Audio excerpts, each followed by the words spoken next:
Hey guys, welcome back to No Recipe Required. I'm Dave. Today I want to show you how to roll out pasta dough. I made some dough earlier. I'm just going to show you how to roll it out using a machine. Same process whether you're using a hand cranked or an automatic one. Rolled out flat sheets. You can use those for ravioli or agnolotte. You can use it for linguine or spaghetti, whatever you want. It's pretty easy to do. Let's get to it. Okay, guys. So we are getting ready to roll out our pasta dough.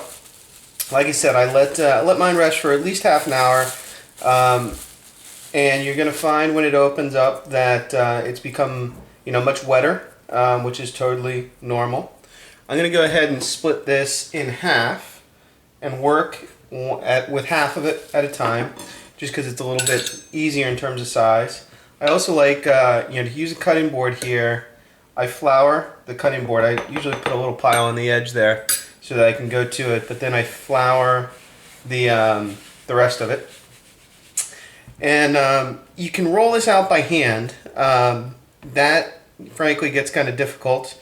You end up having to spend a lot of time and a lot of effort rolling it out.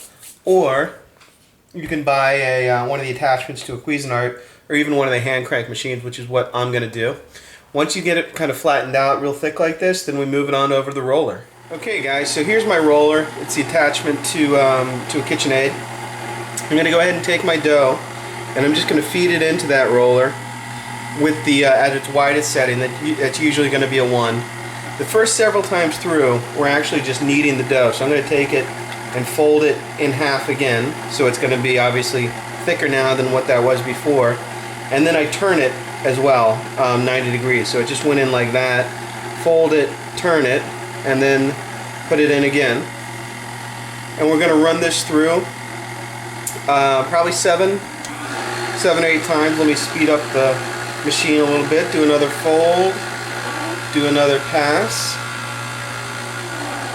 It's perfectly fine, if you get a couple small tears here, but the dough should have a pretty firm, elastic texture.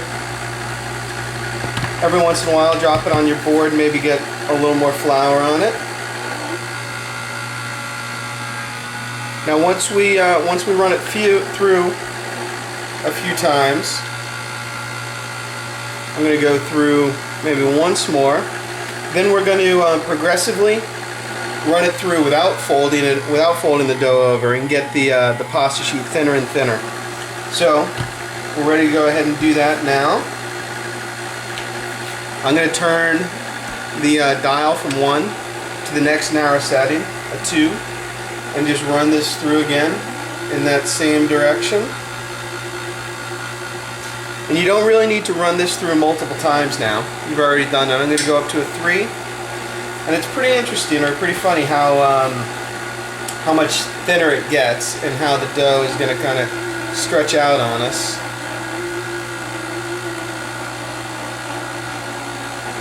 That's a 3. We'll go up to 4. I like to, filled pastas like this, I like to go up to about a 5. But frankly, it is, it's personal preference. If you like it a little thicker, you can leave the number a little lower. If you like it thinner, go thinner. And you can see here we're on a much longer sheet now. We got one more setting to go.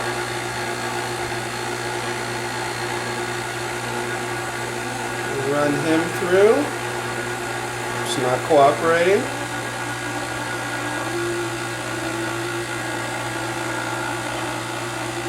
Perfect. So once we get this through, I like to let this pasta rest now, and just kind of air dry for about 20 minutes or so. Hey guys, so now that that pasta dough is rolled out, super easy to either cut rounds on it, or you can make little squares, make ravioli. Well, obviously you got to put the stuffing in. You can do whatever you want with it. If you got the attachment, you can run it through that. It'll cut it for you into linguine or spaghetti, whatever you want. Or you can also kind of roll it up and just use a knife to go ahead and make those same kind of strands with you. That was rolling pasta. Hope you enjoyed it. I'll see you next time on No Recipe Required.